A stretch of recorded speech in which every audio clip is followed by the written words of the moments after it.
kami dari kelompok Al-Islam akan melaksanakan tugas studi lapangan yang yaitu mewawancarai usaha es coklat Wardu.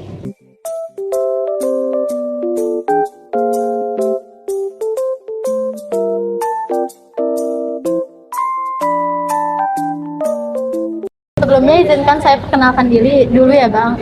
Saya perwakilan dari mahasiswa dari Universitas Muhammadiyah dari Prodi Manajemen Fakultas Ekonomi Bisnis.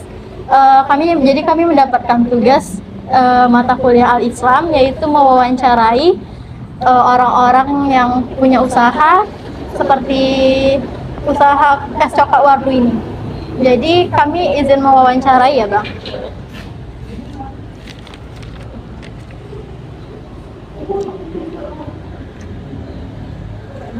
Untuk pertanyaan pertama, usaha apa yang sedang Abang jalani ini? Kalau usaha kita ini termasuk usaha kuliner, lebih tepatnya di usaha kuliner bagian minuman.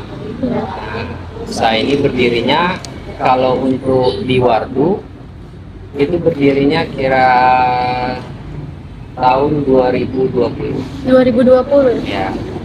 Nah, usaha ini ini termasuk brand yang kedua sih sebenarnya.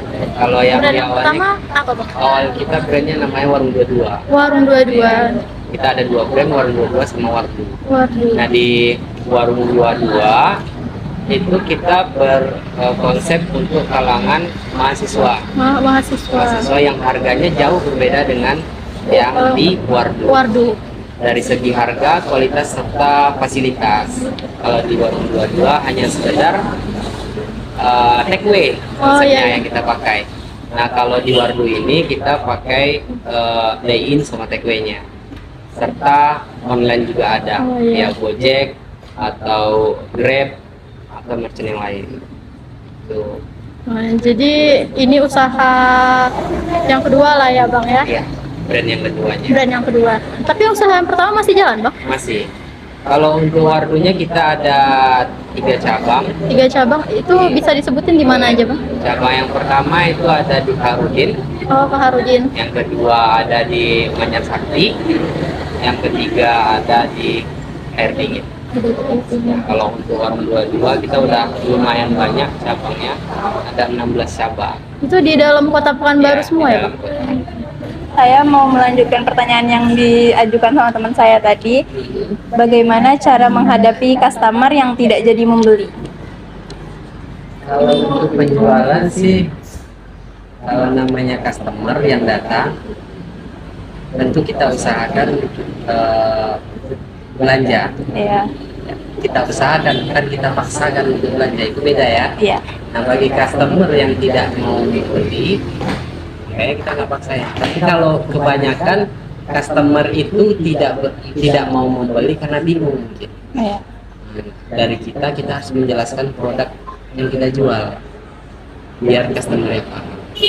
Nah, kebanyakan customer tuh bingung, oh ini minuman apa ya, ini rasanya gimana ya. Ada tuh customer yang datang ngeliat, bang ini minum ini apa, ini bingung. Kita arahkan supaya sama ya, kita arahkan ini minumannya kakak suka apa nih gitu kan. Kita arahkan, kebetulan kita ada promo misalnya atau ada varian yang bestseller, arahin ke sana. Tapi kalau mereka tidak mau juga, nggak mungkin kita paksa. Iya. Pertanyaan selanjutnya bakalan ditanya sama teman saya Bang. Baiklah, saya akan melanjutkan pertanyaan berikutnya. Bagaimana cara berperilaku adil terhadap customer? Berperilaku adil ini dalam hal apa dulu?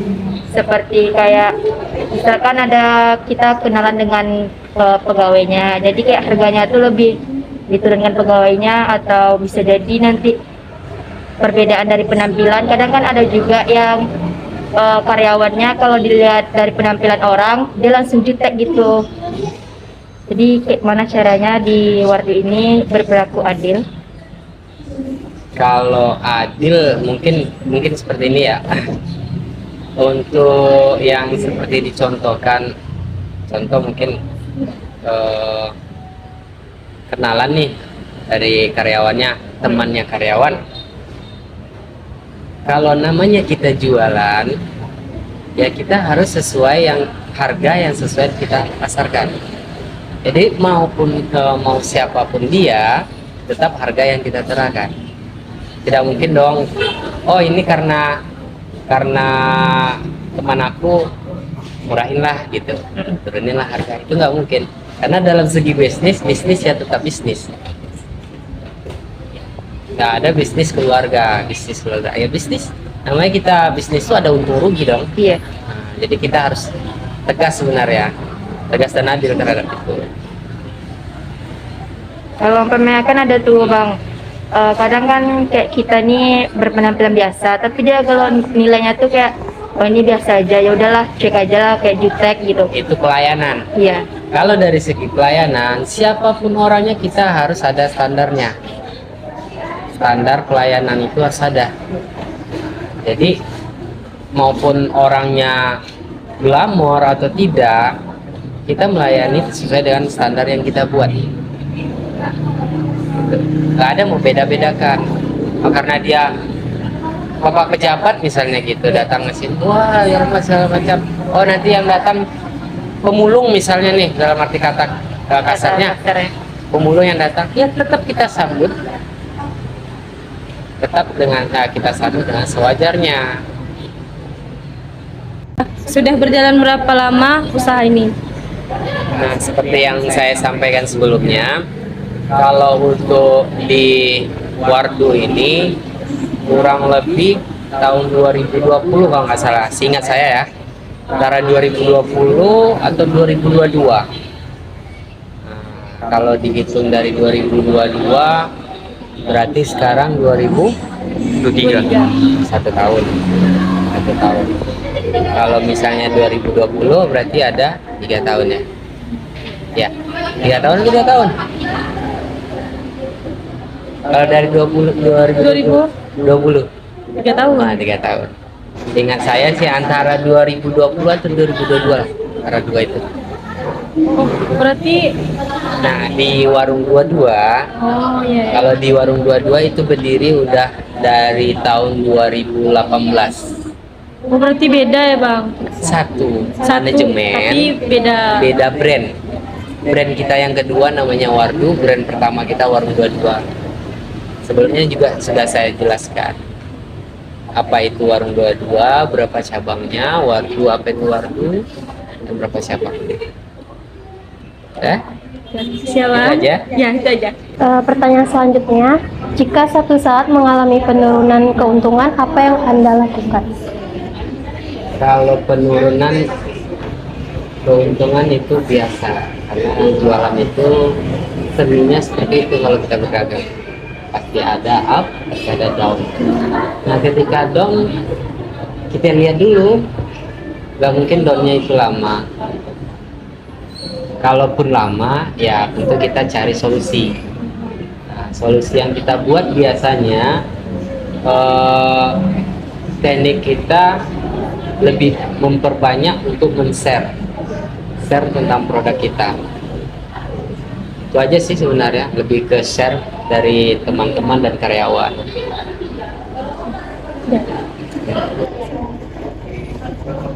Selanjutnya, hal positif apa yang Bapak lakukan dalam kerjaan? Contohnya, Contohnya tuh hal-hal positif ke karyawan atau ke pelanggan. kalau hal positif sih semua yang kita lakukan pasti positif. Nah, mungkin kita jualan ngasih hal-hal yang negatif, iya kan? Iya kan? Nah, dari kami sih yang kami lakukan salah satunya teknik marketing yang kita lakukan untuk ke pelanggan. Kita membagikan minuman gratis di setiap Jumat. Oke. Kalau ke karyawan biasanya gimana, Pak? Kalau ke karyawan kita membangun kepercayaan dan semangat karyawan, sesama karyawan. Mungkin kita lebih ke contoh kita kasih libur bareng, kita ngajak ke wisata, Liburan. ya wisata atau ya di wisata lah kita buat game satu segala macam. Itu biasanya kalau liburan gitu Pak, setahun sekali atau gimana? Nah kalau kita kasih liburan untuk ini kita lebih ke ini bagi karyawan atau seluruh karyawan yang mencapai target. Oke. Jadi di situ ada poin untuk menyemangati dirinya sendiri. Baik. Terima kasih ya Pak. Oke, sama-sama. Dari saya sendiri yaitu Dian Utami. Saya Esti Nur Hidayah. Saya Nadifa Akila. Saya Tiara Vita Lestari. Saya Ratna Alia Hanif. Saya Dea Putri Priyanti. Saya Putri Aulia Ningsih. Saya Muhammad Fadil Afif. Sekian dari kami. Assalamualaikum warahmatullahi wabarakatuh.